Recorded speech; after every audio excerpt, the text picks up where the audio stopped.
Hello everyone, কেমন আছো তোমরা? তোমাদের প্রিপারেশন কেমন চলছে? আজকে তোমাদের জন্য একটা সায়েন্সের ক্লাস নিয়ে এসেছি এবং এই ক্লাসে 20টা কোয়েশ্চেন আছে, ঠিক আছে? এই ক্লাসের 20টা কোয়েশ্চেন খুব ইম্পর্ট্যান্ট আপকামিং এক্সামের জন্য। এই ভিডিওটা পুরোটা দেখার পর তোমাদের যদি ভিডিওটি খারাপ লেগে থাকে বা এরকম মনে হয় যে ভিডিওটা আমাদের হেল্পফুল নয়, যারা কম্পিটিটিভ ফিল্ডে আছো, তাহলে আমি তোমাদেরকে বলছি যে ভিডিওটা তোমরা ডিসলাইক করে দিও, ঠিক আছে? কিন্তু যদি ভালো লেগে থাকে বা ভালো লাগে তাহলে তোমরা কথা দাও যে ভিডিওটা লাইক করে দিও এবং ভিডিওটা সবাইকে শেয়ার করে দেবে। তাহলে 1 নম্বর কোয়েশ্চেন দেখো কী বলছে, ফাইলেরিয়া রোগের বাহক এ বি সি ডি 4টে অপশান আছে। তাহলে ফাইলেরিয়া রোগের বাহক হচ্ছে অপশান সিতে আছে কিউলেক্স মশা, ঠিক আছে? তাহলে দেখো স্ত্রী মানে এই যে এডিস মশা দ্বারা, এডিস মশা ডেঙ্গু এবং এডিস মশা হচ্ছে আমাদের ডেঙ্গু ও পিত জ্বরের মতো মারাত্মক দুটি রোগের বাহক। তাহলে ডেঙ্গু ও পিত জ্বর, ঠিক আছে? এটা কিন্তু তোমরা মনে রাখবে। এবং দেখো আরেকটা বলছি, এই যে এনিফিলিস মশা, ঠিক আছে? এনিফিলিস মশা, তাহলে এনিফিলিস মশা দ্বারা আমাদের যেটা হয় সেটা আমরা জানি প্রায়, যে ম্যালেরিয়া রোগের বাহক হচ্ছে আমাদের স্ত্রী এনিফিলিস মশা, ঠিক আছে? ম্যালেরিয়া রোগের বাহক। চলো নেক্সট কোয়েশ্চেন যাই। দেখো কী বলছে, গ্যালিয়াম এর রাসায়নিক চিহ্ন কী? Option A, option B, option C, option D. 4টে অপশান আছে। তাহলে এটা সঠিক অ্যান্সার হচ্ছে অপশান এ, জিএ। তাহলে জিএ হচ্ছে আমাদের গ্যালিয়ামের রাসায়নিক চিহ্ন। অনেকবার আমাদের পরীক্ষা এসে যে পটাশিয়ামের রাসায়নিক চিহ্ন কী? পটাশিয়ামের রাসায়নিক চিহ্ন আমাদের অনেকবার পরীক্ষা এসে। তাহলে দেখো পটাশিয়ামের রাসায়নিক চিহ্ন অপশানে আমাদের পিও লেখা থাকে, কিন্তু আমাদের পি হয় না। আমাদের যেটা সঠিক অ্যান্সার হচ্ছে সেটা হচ্ছে আমাদের কে। পটাশিয়ামের রাসায়নিক চিহ্ন হচ্ছে আমাদের কে, ঠিক আছে?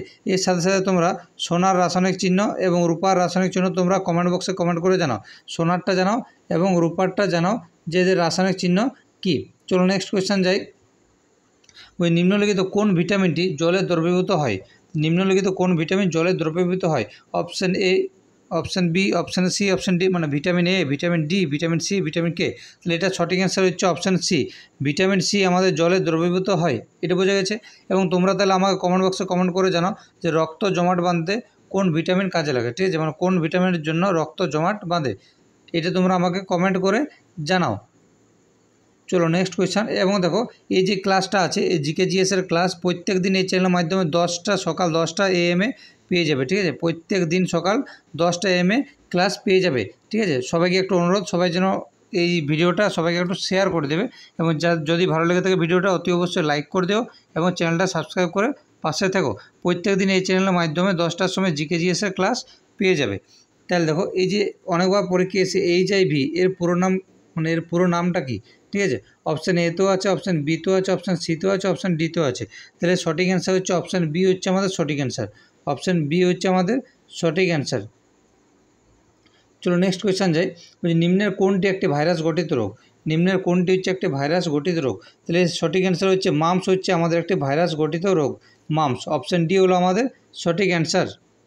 তাহলে দেখো অপশান এতে যেটা যক্ষা, তাহলে যক্ষা হচ্ছে আমাদের ব্যাকটেরিয়া ঘটিত রোগ। যক্ষা হচ্ছে আমাদের ব্যাকটেরিয়া ঘটিত রোগ, ঠিক আছে? এটা তোমরা কিন্তু নোট করে নেবে এক্সট্রা ইনফরমেশনগুলো।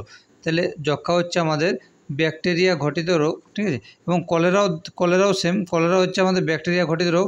কিন্তু এই যে কলেরা হয়, কলেরা হচ্ছে আমাদের দূষিত পানির জন্য হয়, মানে দূষিত জলের জন্য কলেরা আমাদের হয়ে থাকে। এখন সম্ভবত খুব কম দেখা যায়, আগে আমাদের অনেক দেখা যেত। চলো নেক্সট কোয়েশ্চেন যাই। তো কী বলছি, ক্রেবস চক্র, ক্রেবস চক্র কোথায় ঘটে, ঠিক আছে? ক্রেবস চক্র কোথায় ঘটে? Option A lysosome, option B mitochondria, option C cytoplasm, option D nucleus. তাহলে এটা সঠিক অ্যান্সার হচ্ছে অপশান বি। তাহলে মাইটোকন্ড্রিয়াতে ক্রেবস চক্র ঘটে। চলো নেক্সট কোয়েশ্চেন যাই।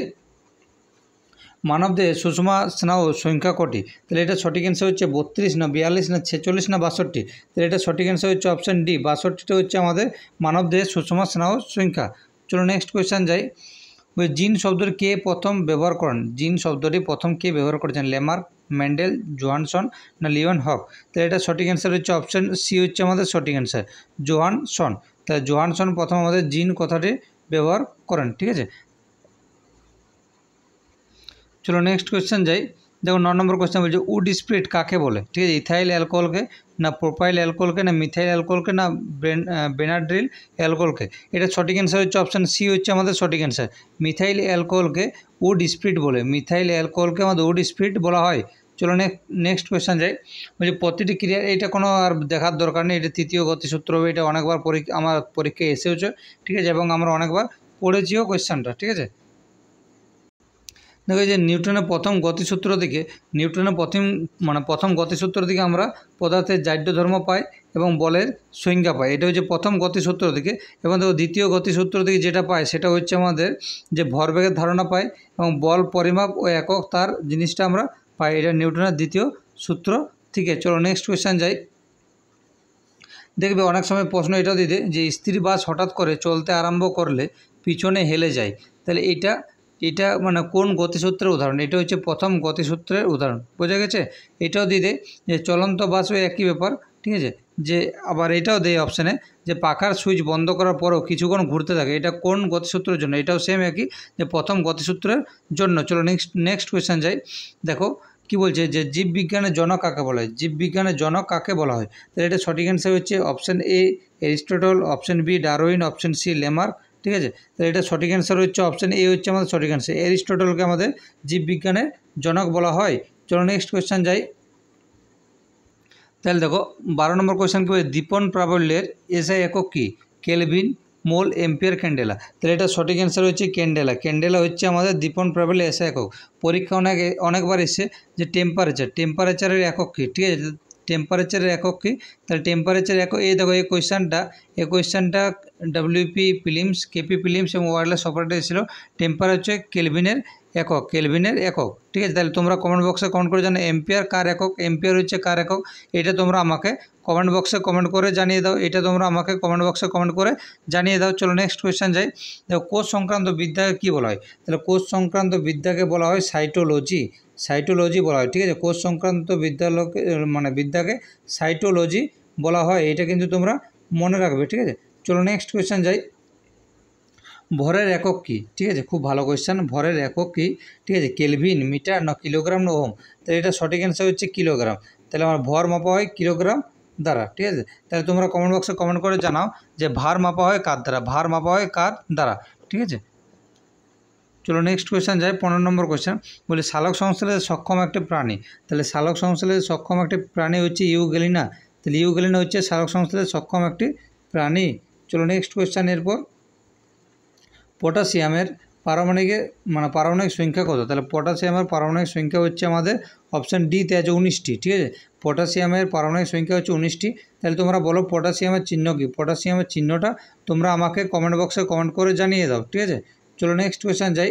বলছি স্মল পক্সের ভ্যাকসিনের আবিষ্কর্তা কে? তাহলে এটা সঠিক অ্যান্সার হচ্ছে, আমি ক্লাসটা বড় করছি না, এডওয়ার্ড জেনার হচ্ছে আমাদের স্মল পক্সের ভ্যাকসিনের আবিষ্কর্তা। চলো 18 নম্বর কোয়েশ্চেন বলছি হৃৎপিণ্ড সংক্রান্ত বিদ্যাকে কী বলা হয়? ঠিক আছে, তাহলে খুবই সহজ কোয়েশ্চেন। এর দেখো কার্ডিওলজি বলা হয়, তাহলে হৃৎপিণ্ড সংক্রান্ত বিদ্যাকে আমাদের কার্ডিওলজি বলা হয়। অপশান সি হচ্ছে আমাদের সঠিক অ্যান্সার। চলো নেক্সট কোয়েশ্চেন যাই, এবং আজকে লাস্ট কোয়েশ্চেন বলছে কোন গ্রন্থির সাহায্যে বিএমআর নিয়ন্ত্রিত হয়? তাহলে এটা সঠিক অ্যান্সার হচ্ছে থাইরয়েড গ্রন্থি দ্বারা আমাদের বিএমআর নিয়ন্ত্রিত হয়, ঠিক আছে। তাহলে অপশান ডি হচ্ছে সঠিক অ্যান্সার। আশা করি তোমাদের এই ক্লাসটি ভালো লেগেছে, ঠিক আছে। প্রত্যেক দিন সকাল 10 AM তোমরা এই ক্লাসের মাধ্যমে জিকে জিএসের ক্লাস পেয়ে যাবে, এবং প্রত্যেকটা ক্লাস তোমাদের খুব হেল্পফুল হবে আপকামিং এক্সামের জন্য। চলো আজকে এখানেই ক্লাসটি শেষ করলাম।